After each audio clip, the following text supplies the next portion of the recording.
Okay, so what has been your involvement with school-wide events or clubs or something? To advise the student council, my after-school advisory is the chess team, and also help out with tennis. Mm-hmm. Me and my wife, we helped out with the Halloween party. Yeah, I'm curious about the student council. Like, do you sort of just supervise them, and are they sort of the leaders of the group? You just make sure they're doing the right thing? Yeah, I just kind of supervise them and try to make sure that they're on the agenda that they should be on. But for the most part, I kind of let them figure out what it is that they want to do and how they want to do it. How often do they meet? They meet every day. Oh, really? Yeah, they meet After school or after lunch? They meet during advisories, Oh, so they okay. meet for 15 minutes a day every day. Wow, I didn't realize that. That's a lot for them. Yeah, But it's a lot, but it's only 15 minutes, and sometimes they don't always do student council stuff. Like during Wellness Week, they will show videos and stuff about wellness. So how do you think doing that helps the students? Do they experience a leadership role in the school? Yeah, I think it's a good experience for them in the sense that they do have more responsibility than other students would, and they have responsibilities for certain events and things that other students may need, want, or are concerned about. So I think it is a good foray into leadership. How do the high school, because I don't really know much about the high school teachers, how do they work together to plan lessons or discuss students? You meet twice a week, right? Yeah, so we'll have a meeting for all of the teachers, and then we will have a meeting for like high school or middle school teachers. That'll be another separate meeting. And so generally we talk about the issues that we have at those particular meetings. I was assigned, like Zach, the teacher who's right next door, was like the person who helps me, who's assigned to help me through any sort of issues that I have. So was that because you're a new teacher here? Yeah, because I'm a new teacher. He's a secondary teacher as well. So, and I think Zach's had like 10 years of teaching experience. So, like any questions or issues or things like that that I have, I'll go talk to Zach. Has he been here 2 or 3 years or more? I think this is Zach's second year. This is second or third year. I'm not sure. Teachers tend to stay like more than a few years here. I don't know anyone who's been here more than 2 or 3 years. And I don't, in my experience of being in international schools like this, they're pretty.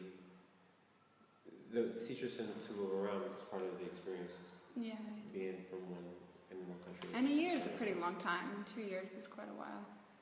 Yeah, I mean, I think a lot of people, the whole reason I think that people are leaving home to teach abroad is because they want to travel.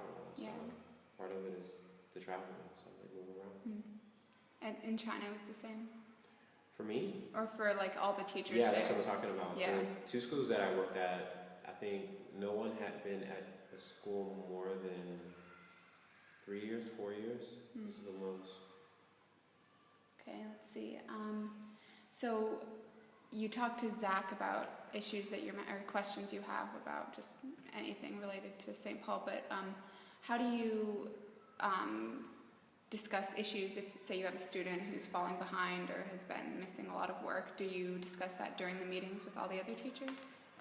Generally, like for those type of things, like I may talk to Zach about it, but generally I talk to Dr. J about those sort of things. Right. So I'll send him an email or I'll talk to him in person. I mean, he's pretty accessible. So, Yeah.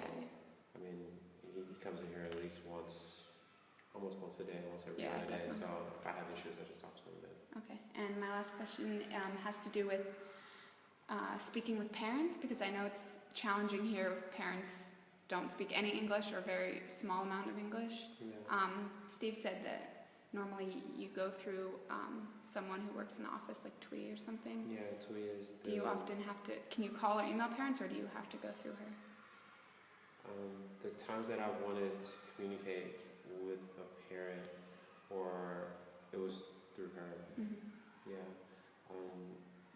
when the kids came with their parents for the Parent-teacher. the parent-teacher conferences, they translated on their own stuff. And The there were- students translated. Yeah, Oh. but there were some parents whose English was good enough that we just hadn't taught. But if the parents weren't good enough in English, then their kids translated them. Yeah, Toby said in the past they had a translator who Yeah, that's what I either understood would go too. with the parents or maybe was in each class or something. Yeah, that's what I understood too, but it wasn't. It seems kind of here weird this for the year. kid to Yeah, translate. I thought that too because I know that I would Especially if you have something not so nice to say. Yeah, at the schools that I've been at before, there would be a kid whose English and like Chinese skills were good enough that they would translate so that you would For know all the parents, yeah. That seems like, that's kind of a weird situation. I can't imagine. I couldn't. That's either. Yeah, because I've been in situations with parent meetings where someone who works at the school will just translate for everyone. Yeah. Yeah, But I that's think the hard thing. they lasted for what, 4 days, 3-4 days? Yeah, This is a lot. whole week. Yeah, it's a lot. So, Yeah. so Yeah, and to have someone to go with each parent or Sure. to someone to work in each in classroom. And yeah, especially, like, most are Korean, but not everyone, so, it's true. yeah, Yeah, so it's hard. you wouldn't necessarily. Because I know that those skills. there's some people who speak Korean whose job is to speak to the parents, but, yeah, that's difficult for parent-teacher meetings. Sweet speaks like 4 languages or something. Oh, really? Does she, Yeah. she speaks Korean too, I guess. Yeah, she speaks Korean, like Vietnamese, English. She speaks like German or Chinese. something like that too. Wow. Yeah. Yeah, that's the thing about working in international schools that's really hard.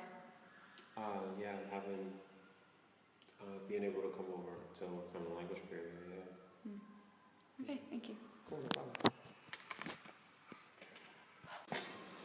Okay, so what do you do with school-wide events at St. Paul? As far as what? Like, what's your position? You run the... I run the after-school program, which Uh-huh. is like, I don't know, an intramural, and It's also mostly the sports. there's a conference, a sports conference Mhm. here in Hanoi, and I just organize So everything. just the sports ones or all of them? No, everything, Yeah. all the after-school. It's I'm mostly not the sports. athletic director, Yeah, but I am the after-school director. okay. And like, what kinds of things do you have to do on a day or weekly basis? I organize, constantly organizing who's in the groups, checking attendance, And also because See- every couple months they switch, right? every 12 weeks. Yeah. The high school, the middle school and high school switches every 12 weeks. The elementary school every 9 weeks. Okay, yeah. So, and I remember when they're switching, they're always coming in asking to change again or change again. It Constantly. seems like a having lot of to work. change. It's a lot of work, And then as soon as it's all settled down, it's time to change again. exactly. Yeah. So, let's see. How do you think that program helps students? Well, I think any activity away from the classroom is very important. I don't think staring at a book creates a well-rounded individual. I think that you need balance of activities in and out of the classroom, as well as looking at a book and playing sports or playing chess or badminton or whatever the case is. Do you think the kids like they mostly like them? I think some of them maybe aren't very sporty, but I think it's a cultural thing. I think it's the parents, they don't like to sweat. They always complain it's too hot. But some of them really love it. yeah.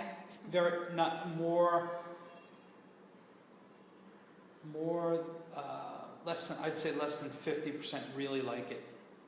That really like it. Some just deal with it. I think they And like some it hate more it. than they know, though. Like, I think if they didn't have it, they would miss it.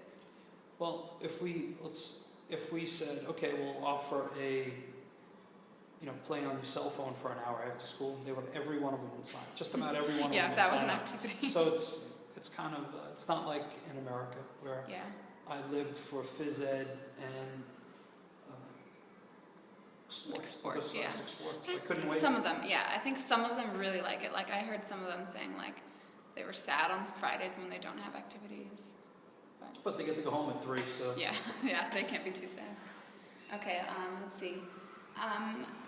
I talked to Leroy a lot about parents, just communicating with parents generally. how do you normally, like, say you have a problem with Justin? I or generally go Jude. through the school, Yeah. they know better than I do how to, deal with this Approach them culturally, cautiously, approach them, yeah. right.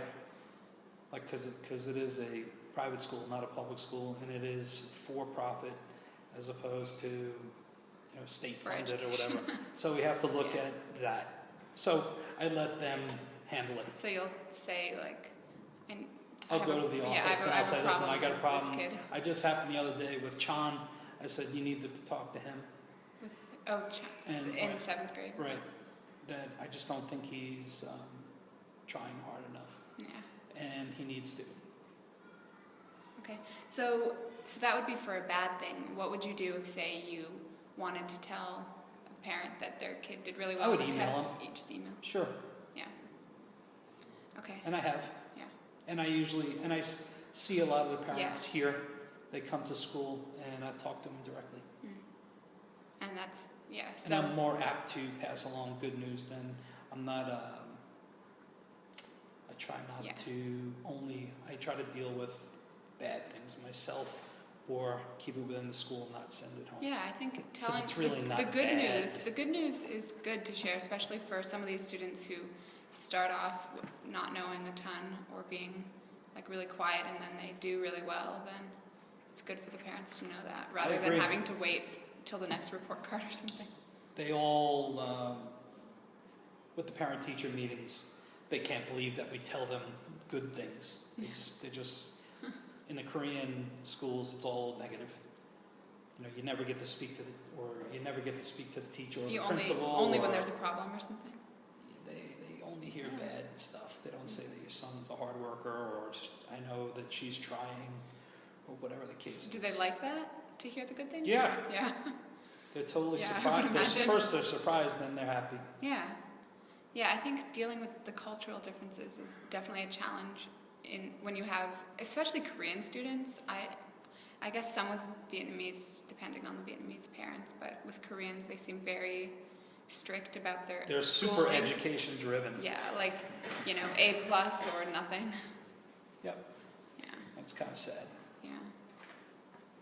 Let's see, and my last question has to do with just working with the other teachers in the school.